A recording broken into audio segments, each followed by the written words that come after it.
Vamos a estudiar con Rashi acerca de las hijas de Zelofejad.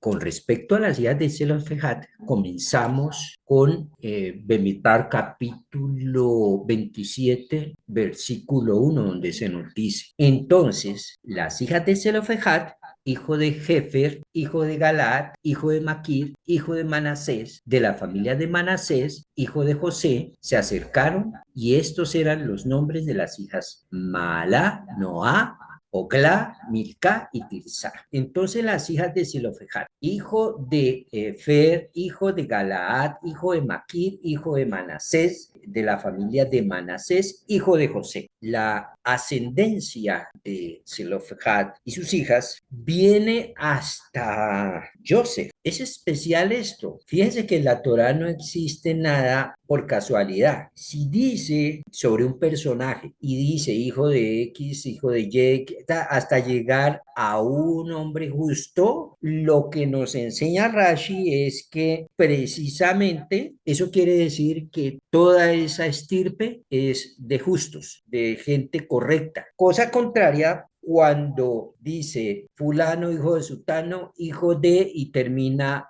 siendo hijo de un malvado. Quiere decir que toda esa estirpe es malvada. En este caso, entonces, al mostrarnos la herencia patriarcal que tiene las hijas de Zelofejad y el mismo Zelofejad, por supuesto, quiere decir que toda esta ascendencia que él tiene son gente justa. Estos son los nombres de las hijas de Zelofejad: Mahalá, Noá, Jogla, Milca y Tirsa, pero en otro pasaje más adelante nos las describe no en el mismo orden, lo cual nos está indicando que las hijas de Zelofejad todas tenían el mismo nivel. No había una que se destacara por encima de las otras, todas tenían el mismo nivel de importancia. Y al hablar de eso, también el nivel de conocimiento y de estudio de Torah. ¿Esto cuándo está sucediendo? Vamos al versículo siguiente, 27:2. Y se presentaron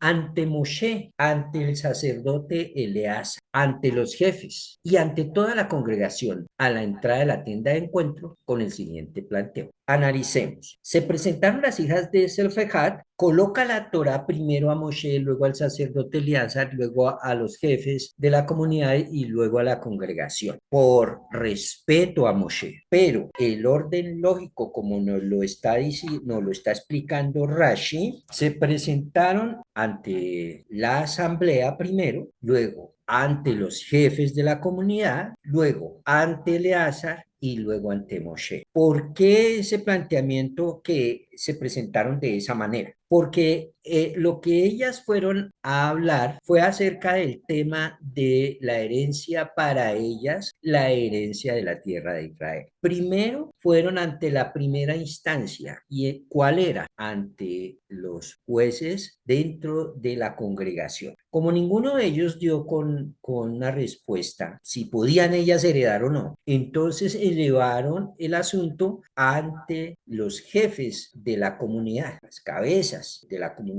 y ellos tampoco les dieron respuesta. ¿Qué tuvieron que hacer? Ir a la distancia superior. ¿Cuál era esa? ¿Llegar directo a Moshe? No, llegaron primero ante Eleazar. Como vemos que Moshe no le dio la respuesta a ellas, mucho menos Eleazar, mucho menos los jefes, mucho menos el resto de la congregación. Eleazar, por supuesto, dijo: no sé aquí cómo proceder. Entonces van ante Moshe y Moshe les dice: no sé, esperen, voy a consultarlo con Hashem. Y ellas que plantearon, 27:3. Entonces dice: nuestro padre falleció en el desierto. Él no perteneció al grupo de Corá que se rebeló contra Hashem, sino falleció por su propia falta. Aquí nos podemos hacer varias preguntas. ¿Qué necesidades tenían ellas para ir a reclamar su herencia de decir que el papá murió en el desierto? Si precisamente los que murieron en el desierto no fueron los que le dieron la heredad para entrar a la tierra prometida. La heredad para la tierra prometida la recibieron físicamente los que no eran parte de la primera generación de varones que fallaron en el tema de los espías. Por supuesto, los que murieron en las rebeliones como la de Coraj, etcétera, pues por supuesto no tenían nada que, ya estaban muertos, no había nada que decir ahí. Pero ¿quiénes fueron los que recibieron? Sus hijos. Entonces, cuando uno lee Torah en un estudio detallado, debe hacerse preguntas. Siempre les he insistido en eso, porque uno tiende a leer y pasar por encima de muchas cosas y muchos aspectos que están en la Torá. Fíjense, la Torá no coloca palabras, no tiene pérdida, no hay palabras de más, no hay palabras de menos, no hay adornos. Dice lo que tiene que decir y uno es el que tiene que mirar por qué está así y por qué no lo pusieron de esta otra manera. ¿Por qué aparece esta palabra? Y por qué en este momento aparece esa palabra, etcétera, etcétera. ¿Y qué necesidad tenían ellas de decir que él no perteneció al grupo de Coraj, que se rebeló contra Hashem? ¿Y por qué tenían ellas que decir que él falleció por su propia falta? Entonces, si eso está aparentemente de más, sabiendo que la Torah no coloca nada de más, ¿por qué está puesto ahí? Rashi nos dice, como venían a decir que su padre murió por su propio pecado, tenían que afirmar que no era el pecado de los que se quejaron, ni estuvo en la asamblea de Corá que incitó al pueblo contra Dios. Más bien, murió solo debido a su propio pecado y no hizo que otros pecaran con él. Rabbi Akiva dice, era un recolector de leña. Rabbi Shimon dice, estaba entre los desafiantes que intentaron entrar a la tierra de Canaán tras el pecado de los espías. Bien, esto nos arroja otras preguntas. Bueno, pero entonces aquí Rashi nos está trayendo para la explicación dos midrash. Esas son las dos soluciones a cuál era el pecado de Zelofejad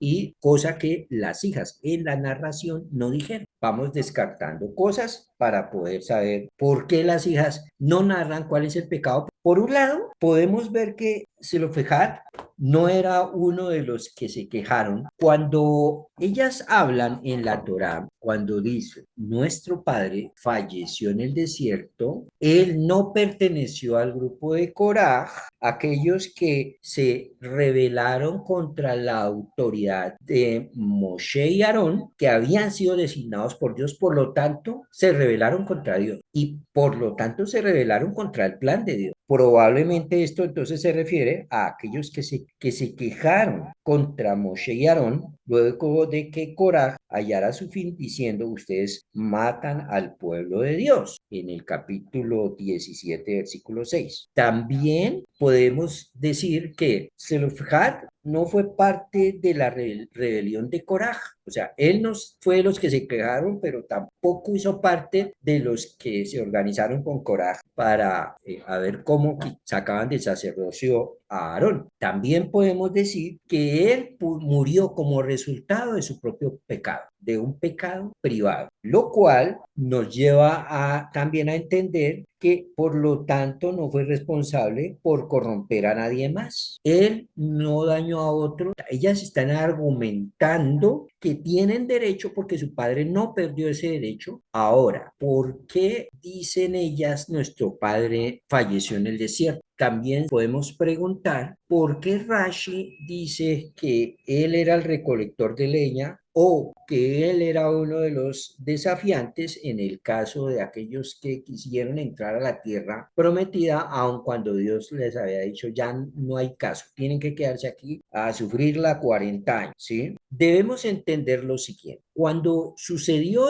este relato, porque ellas se presentan delante de Moshe y delante de Eleazar, el sacerdote, lo cual nos está diciendo que están en el año 40, porque Aarón muere al finalizar la estadía en el desierto. Entonces, estaban ya al finalizar, cuando Dios ya había dado la orden de repartir la tierra. Eso lo vemos en Números capítulo 26, 53, donde Dios les dice, la tierra será repartida entre ellos como una herencia de acuerdo a la cantidad de nombres. O sea, dice la Torá de Med, de acuerdo a la población de cada tribu según este censo. ¿Cuál censo? El censo de los que estaban, ya los que habían de morir, murieron. esa primera generación que entró al desierto. Y los que iban a heredar eran los varones, que eran la nueva generación, que no participaron, por supuesto, dentro del tema de los espías. Pero debemos ver algo más, y es que las hijas de Zelofejad eran ya adultas. ¿Por qué no habían muerto ellas? ¿Por qué ellas, siendo adultas, muy probablemente de la generación de los que habían entrado, por qué no habían muerto? Porque eran mujeres. Las mujeres no participaron en el becerro de oro, ni participaron en la confabulación del tema de los espías. Por lo tanto, los menores de 20 años, la generación que nació en el desierto, y las mujeres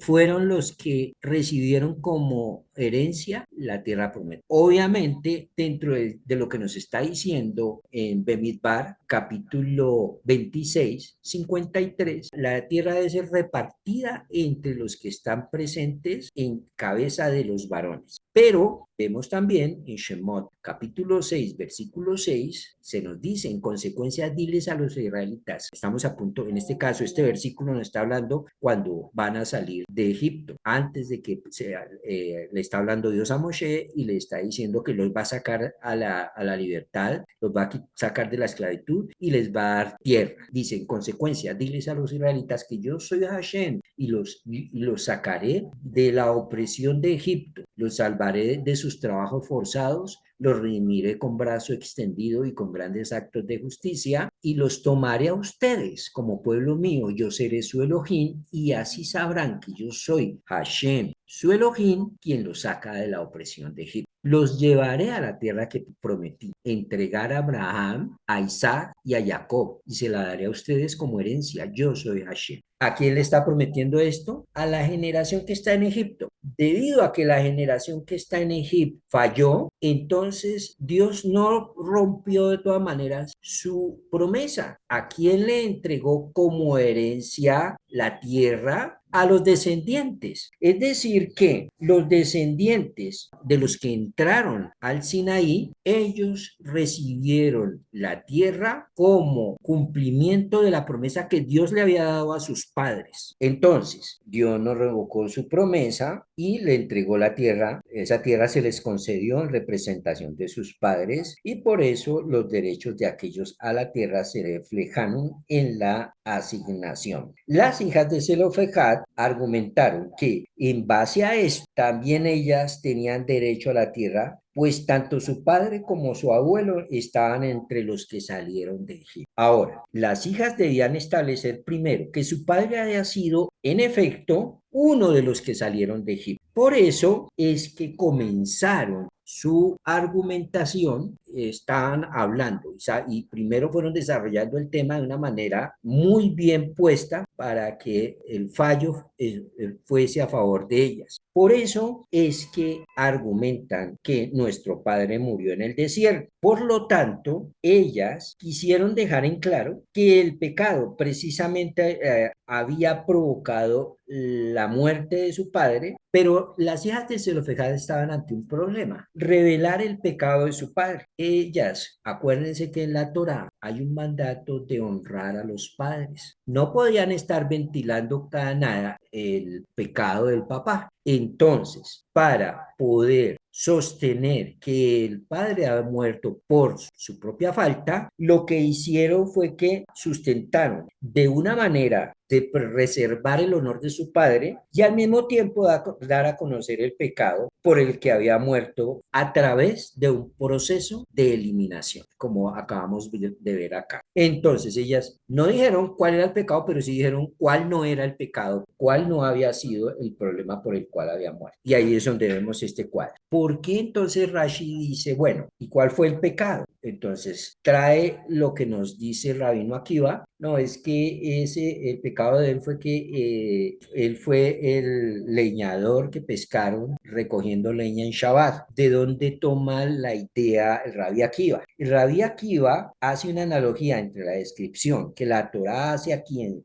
Zelofejad, nuestro padre murió en el desierto, y la que hace del nombre que murió por recoger leña en Shabbat, porque la Torá dice en ese pasaje, los hijos de Israel estaban en el desierto cuando hallaron a un hombre recogiendo leña el día de Shabbat. Es decir, el análisis de Rabbi Akiva toma la palabra en el desierto y dice, bueno, el pasaje donde dice que en el desierto sucedió algo de alguien que pecó es este pasaje, pero y entonces cuando sucede esto, al hombre lo apresan y dicen, ¿y qué hacemos? ¿Cómo así que ellos no sabían qué hacer? Y van y le preguntan a Moshe y Moshe responde, un momento, yo tampoco sé qué hacer en este caso. Y Moshe consulta con Dios y Dios dice, bueno, a este hombre debe morir. Bien, la pregunta es, ¿por qué no sabían? Resulta que esto sucedió antes de la entrega de la Torá. Sabían que debían guardar Shabbat, pero no sabían las reglas concernientes a aquel que violara el Shabbat, como en este caso. Por lo tanto, Rashi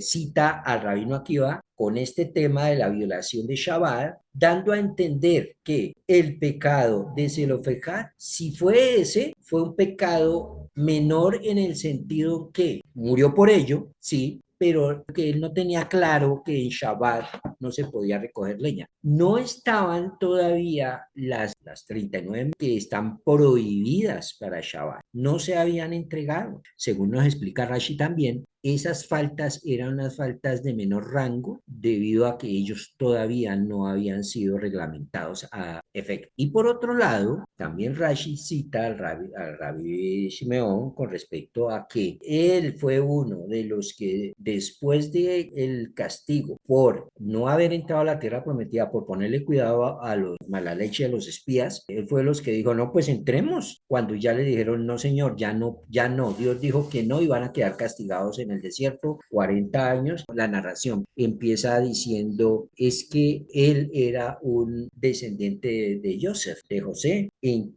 qué tiene que ver eso ahí? Pues además de decir que era de una familia de justos, también era porque Joseph tenía el mérito de ser alguien que amaba la tierra de Israel. Y de esta manera Zelofejad también tenía ese celo y ese amor por la tierra de Israel. Muerto, no sé.